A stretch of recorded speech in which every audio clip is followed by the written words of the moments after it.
welcome to this segment of the Lifestyle Diet.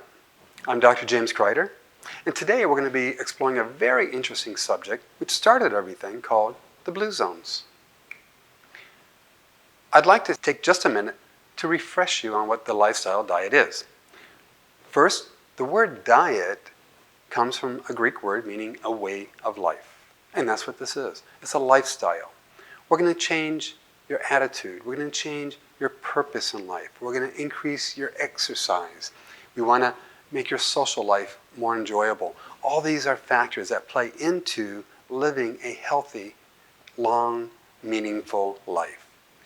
And the diet itself, the food itself, comes from primarily the Mediterranean region. But it doesn't have to be just Mediterranean.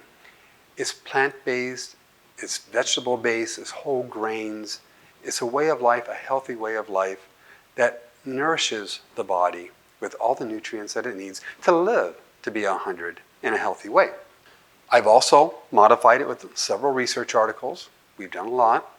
And I emphasize some aspects that the Mind Diet came out with, which is all based, again, on the Mediterranean way of life. But first, let's talk a little bit about the blue zones. Somewhere around 2009, Dan Buettner in the National Geographic set out to identify the world's longest living people. They gathered together a team of researchers and epidemiologists, and they scoured the world looking for these pockets, and they found 5 of them, these little pockets of area that have an unusual concentration of centenarians.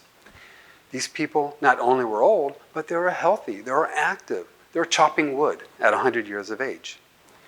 They then sent out teams of researchers, medical doctors, to investigate and try to distill what it was about these people that allowed them to live to 100 plus years of age in a healthy manner.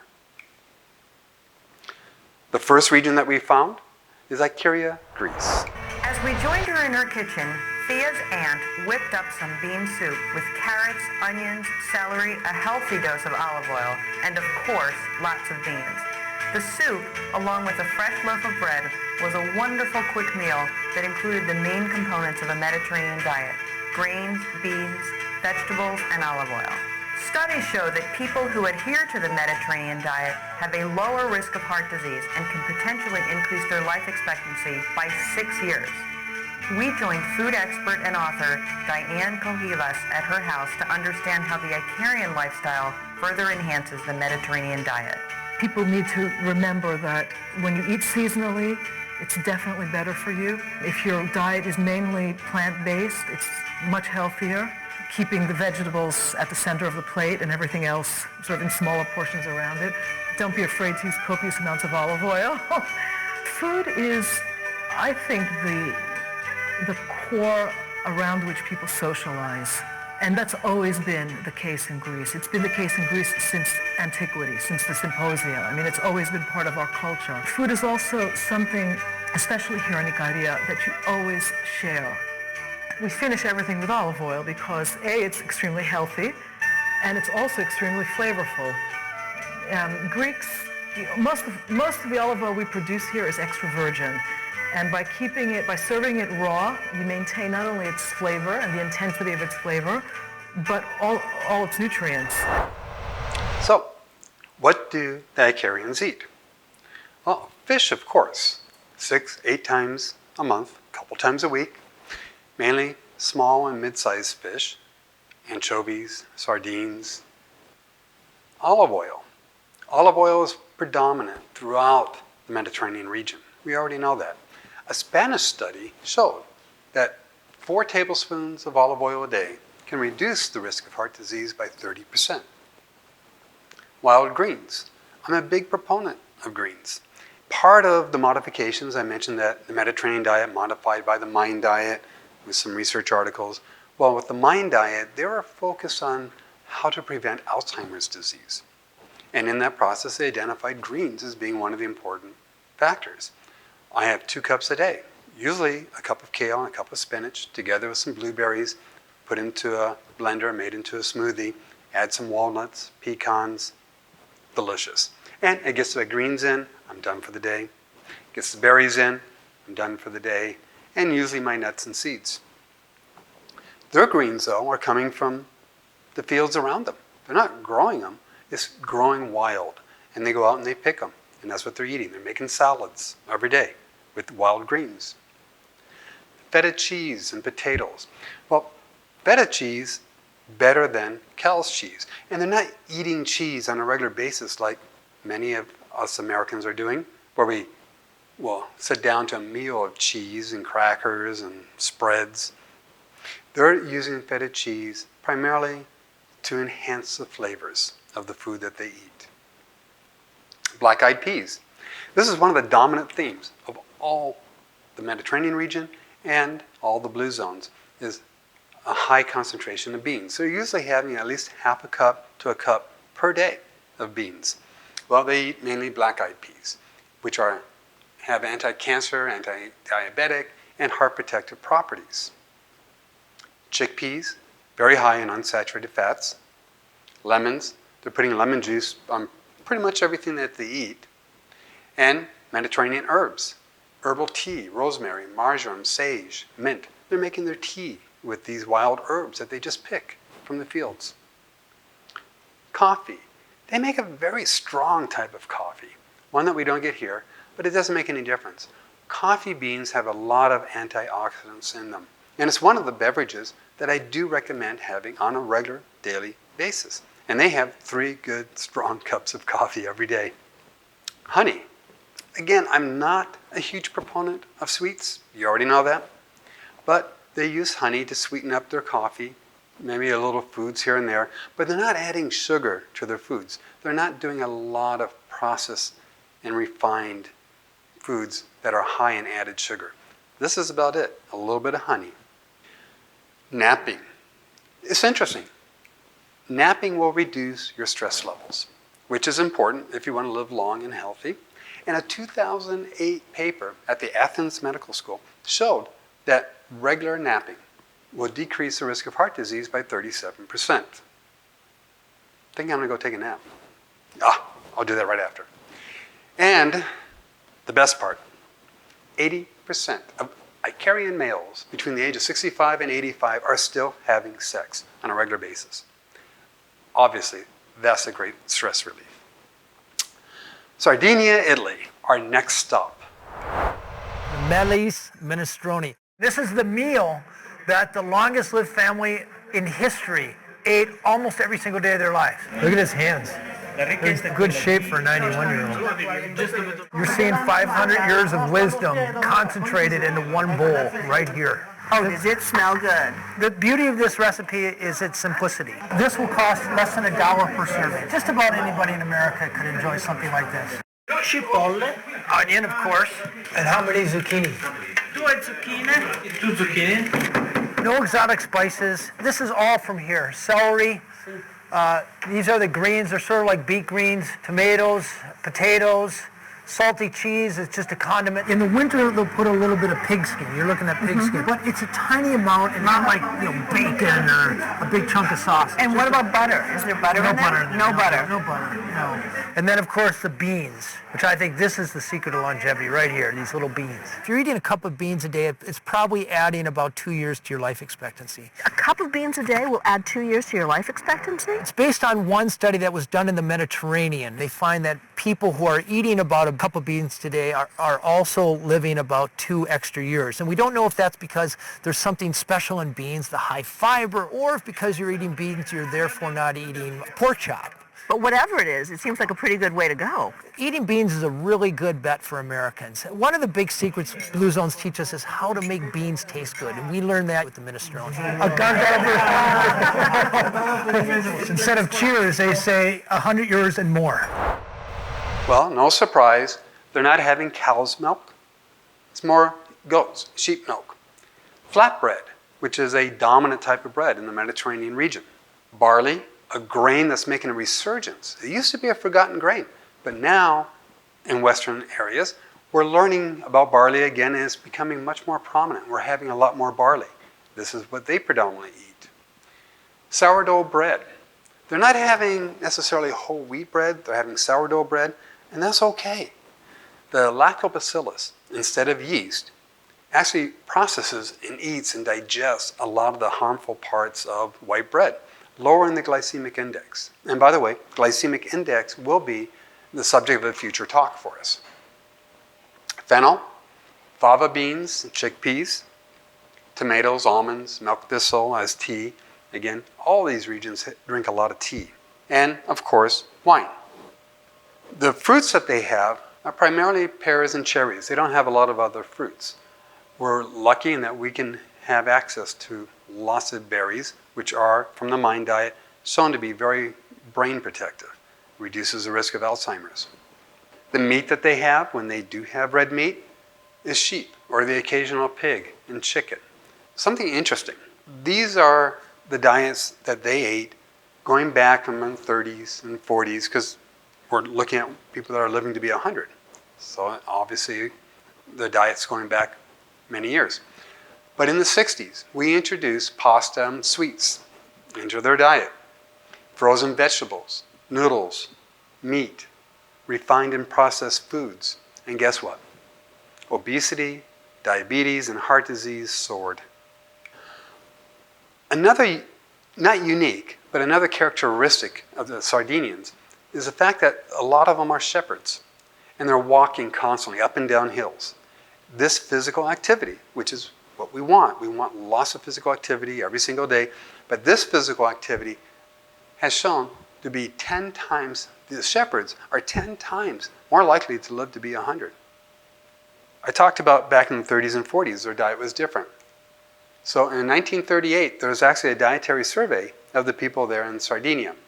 And in that survey, 65% of the calories were from carbohydrates, bread, pasta, potatoes, beans, something that in America we seem to be afraid of with the keto diet. We're afraid of carbohydrates. Well, let me tell you, it's not the carbohydrate that's bad, it's how it's brought to you. Refined carbohydrates are killers. White bread, white pasta, our pastries, different sweets. These are all refined and just basically pure sugar. If we have whole grains, whole grain bread, beans, good carbohydrates, healthy carbohydrates, we don't need to worry.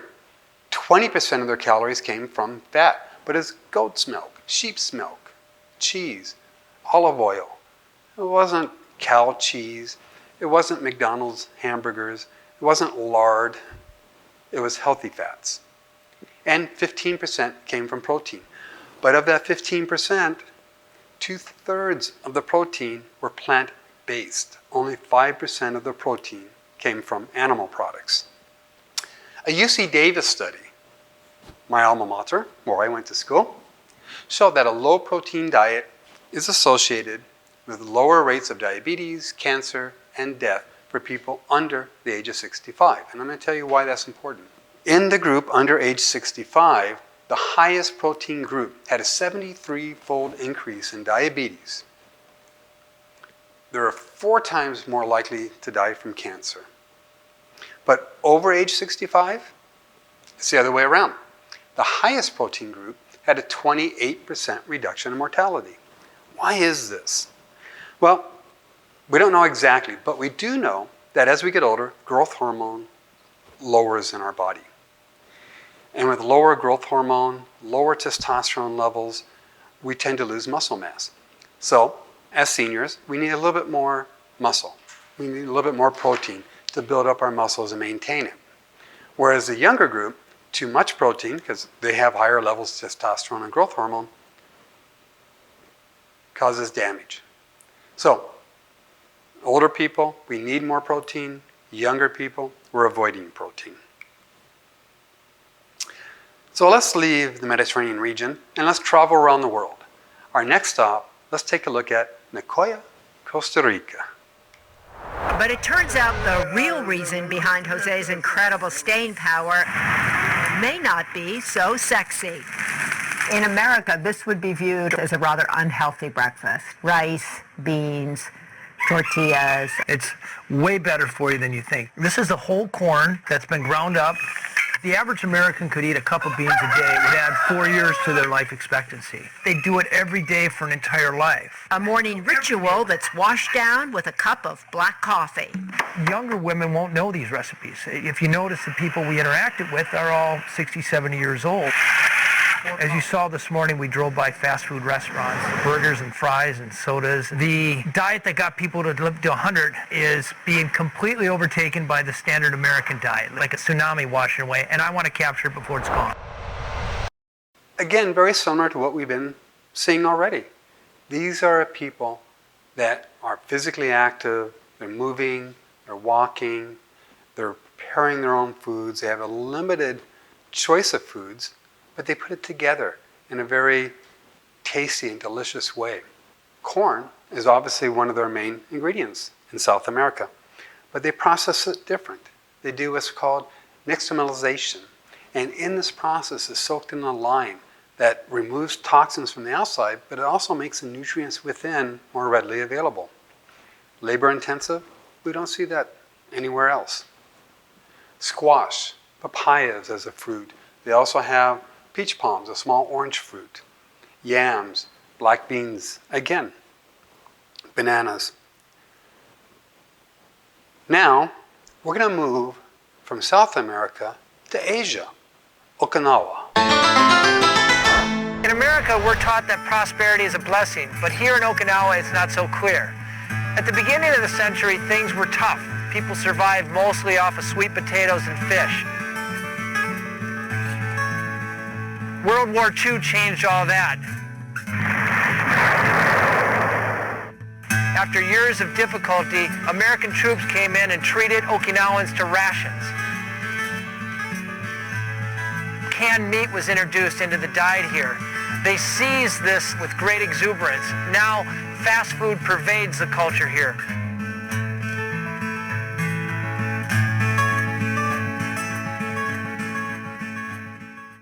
Still, a culture of longevity endures here. Much of it is found with people over age 70, people who continue to live the traditional lifestyle. For the past 2 weeks, we've taken a hard look at that lifestyle and tried to distill down a recipe, a longevity recipe that Americans can live by.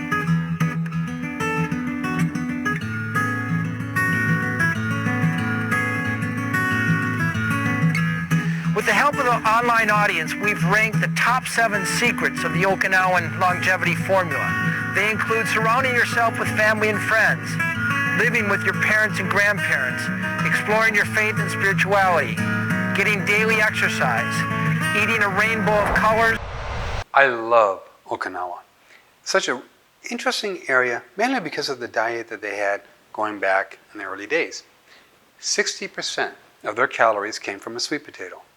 I don't know of any other culture, civilization, peoples that had so concentrated a diet in one food source. Their traditional diet is 80% carbohydrate. What does that say for our keto diet, Atkins, Pritikin, anything that's emphasizing a lot of meat at the expense of carbohydrates? They've shown, the Okinawans, that by eating healthy carbohydrates, not refined, that they are living longer than anybody else in the world. They have fish 3 times a week, several servings of vegetables, only a few eggs, but scientists speculate that if we have a perfect diet, that the human body should have 80% less coronary events that we have and 40% less cancer. The Okinawans, from their traditional diet, have exactly what the scientists predicted we're capable of doing. Another important part of it is calorie restriction. We know from animal studies that a calorie-restricted diet will promote longevity. When we looked at the records, and they went back and they looked at all the records going back to the turn of the century, the people in Okinawa sustained themselves on a 10 to 15% calorie-restricted diet all their lives. Well, that's not something practical for Americans. There are very few Americans that I could get to restrict their diet 10 to 15% more than a week. these people did it all their lives. But fortunately, we have found out that there are certain foods that mimic the effects of calorie restriction. And it happens to be the same foods that they're eating. Turmeric, sweet potato, seaweed, bitter melon, ginger. These plants, these compounds, are very high in antioxidants. And it's become today where people, my patients, are asking if it's okay to take turmeric supplements. And I encourage it. I really do. Turmeric, we know, is a wonderful anti-inflammatory. The strongest anti-inflammatory turmeric you can get happens to come from Okinawa, because plants make the antioxidants based upon stress. Insects, heat, cold, ultraviolet radiation, of which Okinawa has plenty of all the above. And as a result, the turmeric in Okinawa is very high in these antioxidants. Now, the other turmeric is also high. That's okay. I'm not saying only this will work. I'm saying it's the best. And I do have a link on my website, if you're interested, where you can source the turmeric from Okinawa, a wonderful company that's making it right there. Another secret to it is a little bit of black pepper. A little bit of black pepper added to turmeric, for some reason, makes it over 1,000 times more bioavailable. Well, since World War II, we came in, we helped them out. We brought them our Spam, as you saw in the video. And fast food followed right behind that. And their sweet potato consumption dropped to 5%. The rice consumption doubled. Bread came into the diet. Milk, eggs, poultry. And of course, cancers and heart disease increased. Okinawa is still a very healthy country compared to the Western countries, but now it's on par to Japan. And Japan is good, but not as good as Okinawa used to be. Again, a quick rundown on their diet. Bitter melons, tofu, sweet potatoes, garlic, turmeric, brown rice, green tea, mushrooms, seaweeds. A typical diet from Okinawa today. Well, you're probably saying, this is all great and wonderful.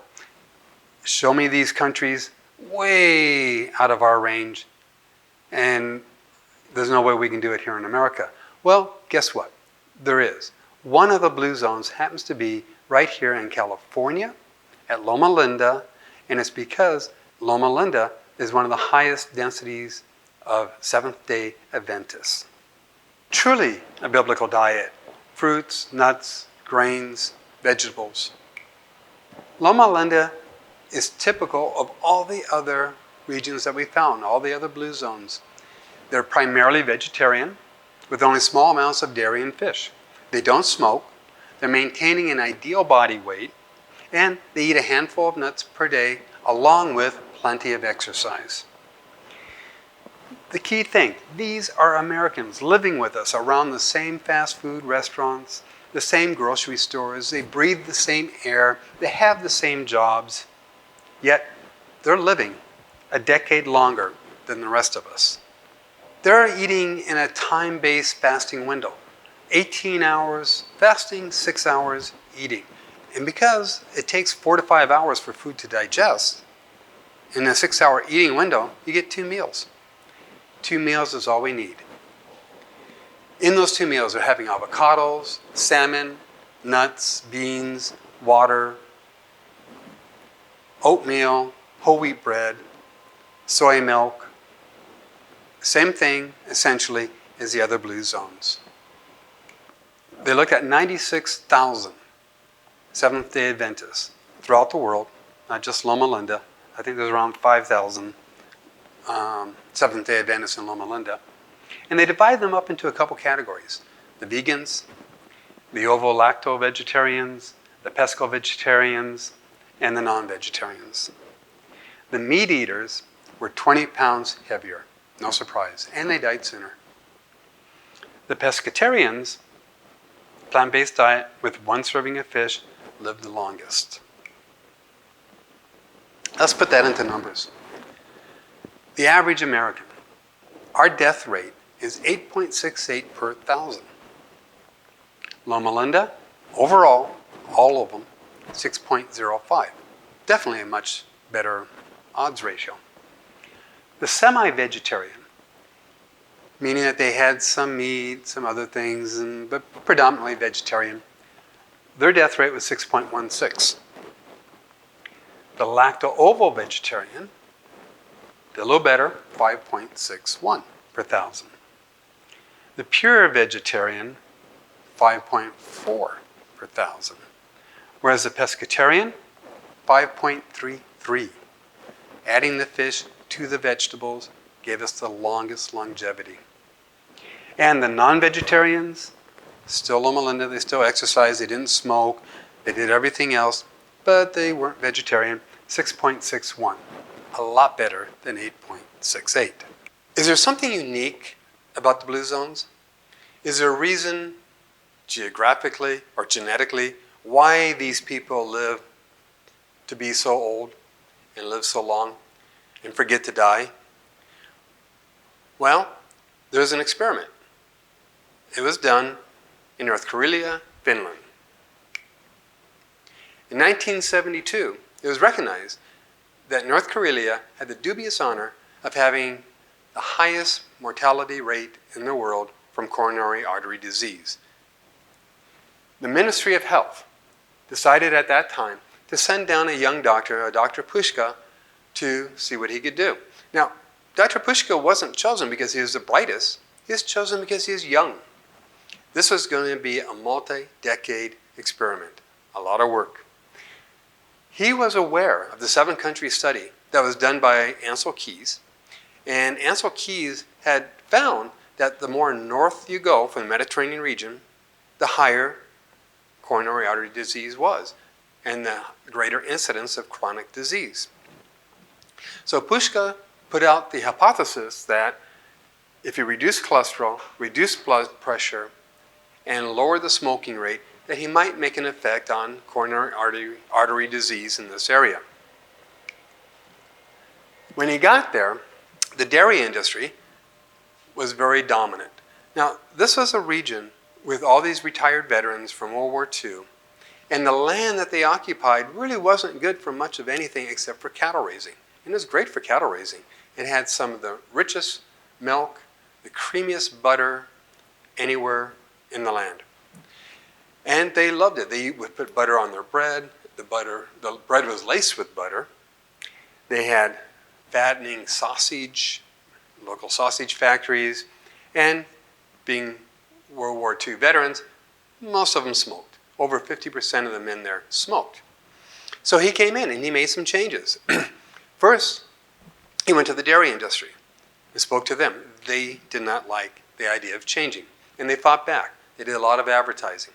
But that turned out to be to his benefit, because with the advertising, it made the community aware of the issue. And once it became aware, it became a landslide.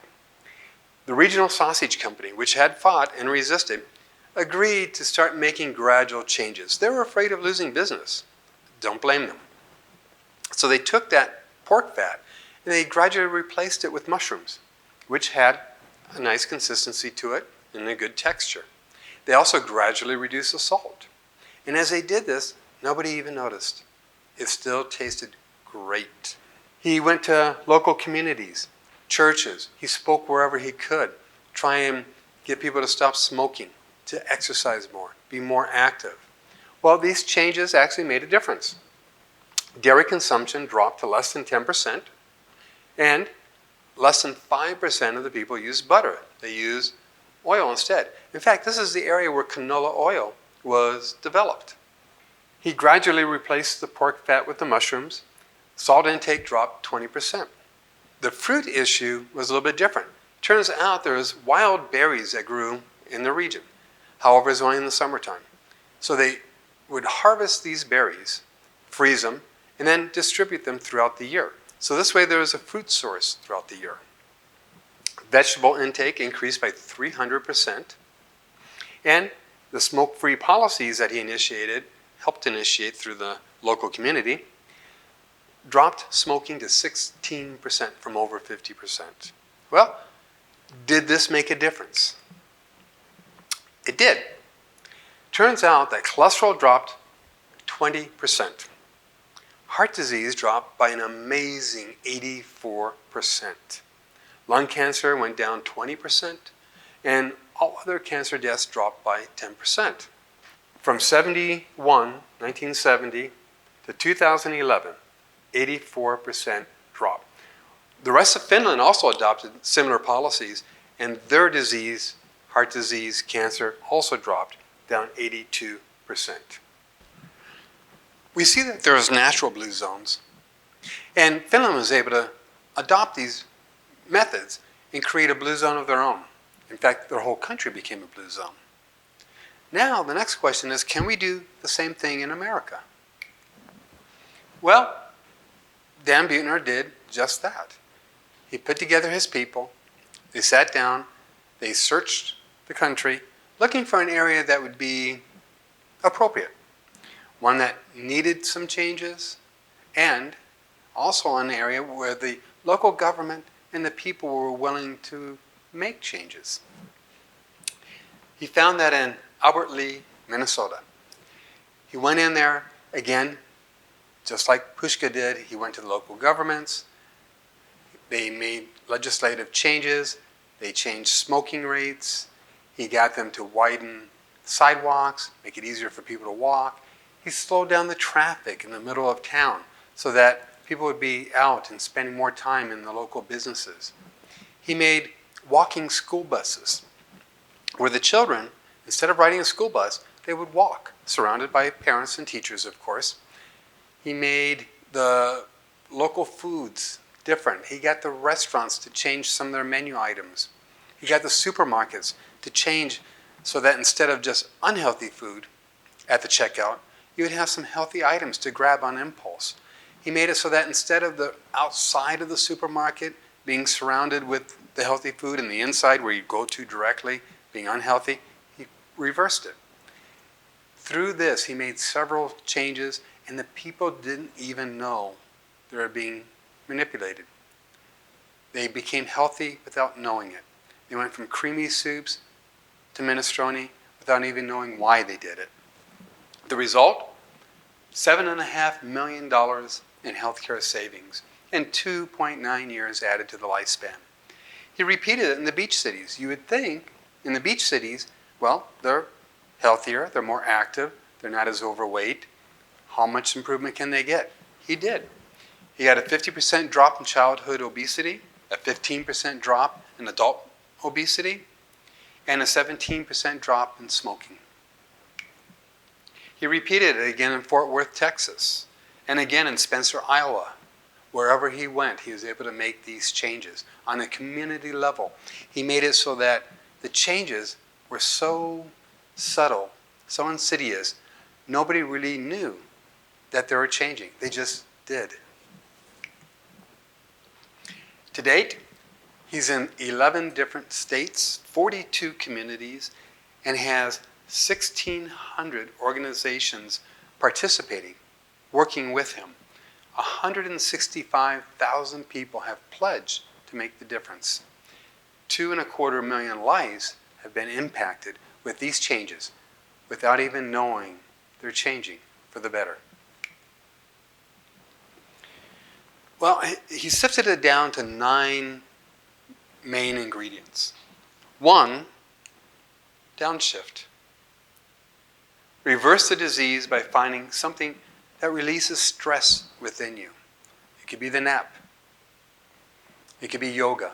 It could be Tai Chi, regular exercise, something to reduce your body's stress. You need to have a purpose in life. Without a purpose, why?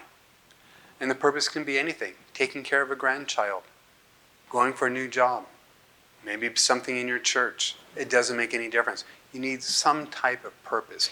And that makes a 7-year difference in your lifespan. The plant slant. Get rid of the meat and bring in the plants, whole foods. Wine at 5. Enjoy a glass of wine. It reduces stress. It's rich in antioxidants. And family first. Invest time with your family and your friends.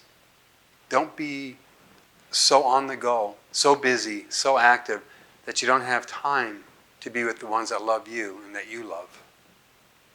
The 80% rule.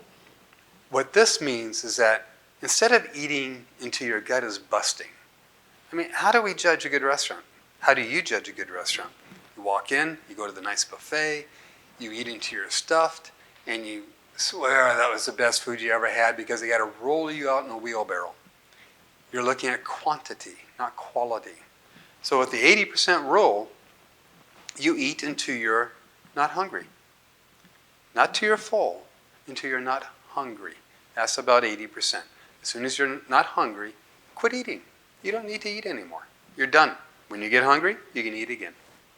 Move naturally. How many times do you go to a supermarket parking lot? There'll be spots open in the back. There'll be one person getting ready to leave up close, and the person will sit there parked, waiting for that person to move out so they can take that parking spot. Meanwhile, I've parked in the back, I've walked past them, and I'm in the store, and they still haven't gotten into the parking space.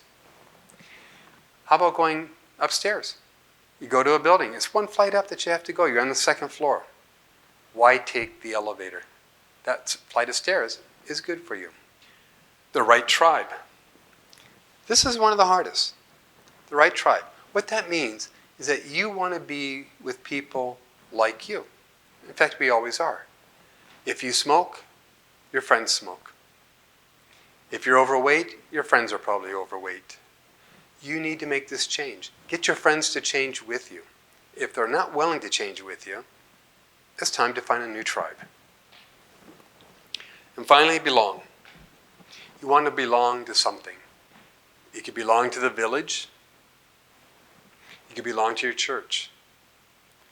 You can belong to a local community event.